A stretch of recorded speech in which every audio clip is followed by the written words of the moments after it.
Finally, under what was at times rainy, then sunny, then muggy conditions last weekend in Goshen, nearly 800 Catholics, young and old alike, representing a cross-section of the diocesan faith community, gathered at Camp Holy Cross to celebrate the Jubilee Year of Mercy Pilgrimage Day.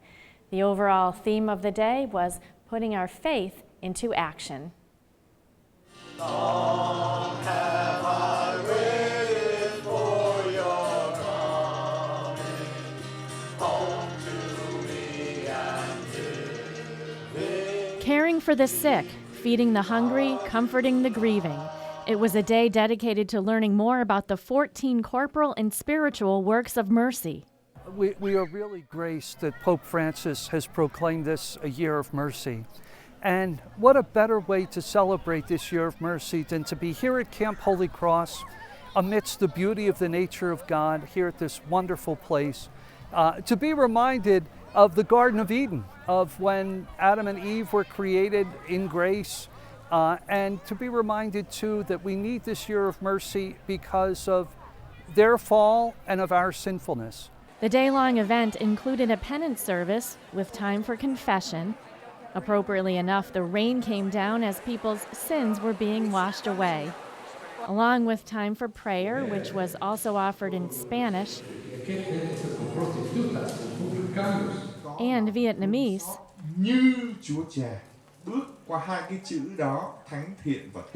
Folks had the opportunity to pass through a holy door, listen to guest speakers, and enjoy leisure activities.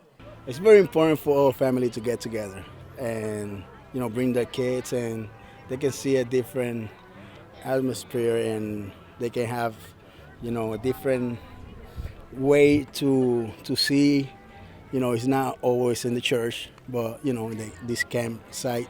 It's also a good time to come with the family and show our kids how important it is to know these acts of mercy and how to live by them and how to show others.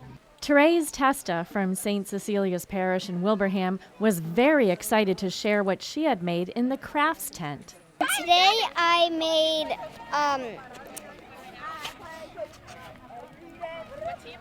a keychain right here at this tent that is down the path from here. Mm-hmm. I also made this little rosary bead, and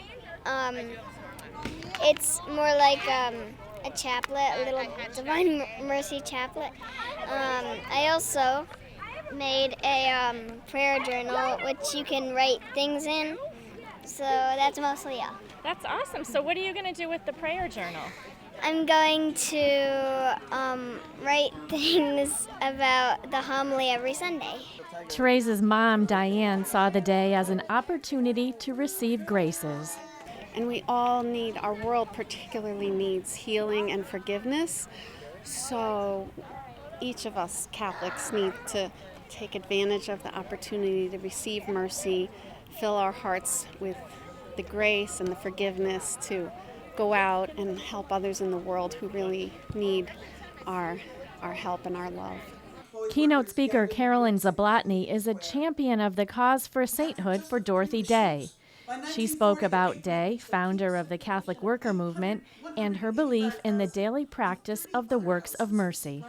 Dorothy believed that the corporal and the spiritual works of mercy should be practiced every day, that was our call as Christians to be merciful. That was the heart of the gospel.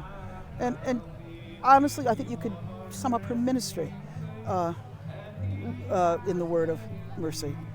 Father Paul O'Brien, the pastor of St. Patrick's Church in Lawrence, shared stories of how his parishioners have put into practice works of mercy, explaining that 1/3 of the residents of Lawrence live below the poverty line, and several years ago, a group of his parishioners launched the Cor Unum meal program, which now serves restaurant-quality meals to more than 200,000 people a year.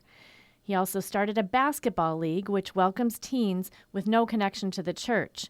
Food and basketball have become major starting points for evangelization. God is merciful love, that God breathes the fullness of that merciful love into us from the moment that we're baptized.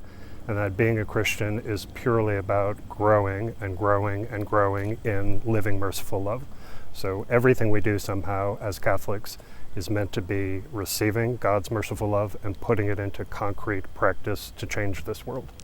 Susan Conroy, a personal friend of Mother Teresa and her Missionaries of Charity, spoke about how the now Saint Teresa of Calcutta had a profound effect on her life. In her new book, Praying with Mother Teresa, Conroy offers prayers, insights, and wisdom. She says Mother Teresa's name is synonymous with mercy. When you hear the name Mother Teresa, you instantly think of compassion, you think of love, you think of tireless service to others, especially those who are most in need of mercy, most in need of kindness. You know, Mother Teresa was world famous for helping the hopeless, you know, for protecting and taking in and finding shelter and love and care for the most vulnerable, the littlest, the weakest, the most voiceless. The day concluded with a late afternoon liturgy celebrated by Bishop Rosansky, Bishop Emeritus Timothy McDonnell, and retired Hartford Archdiocesan Auxiliary Bishop Peter Razaza, along with several deacons and priests. During the Mass, the youth from St. Paul the Apostle Church in Springfield performed a liturgical dance.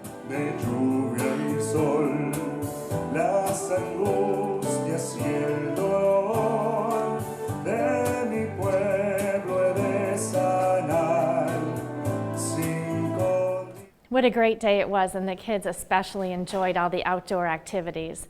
And special thanks to Father Christopher Malatesta and his staff at Camp Holy Cross for hosting the day. What a beautiful spot.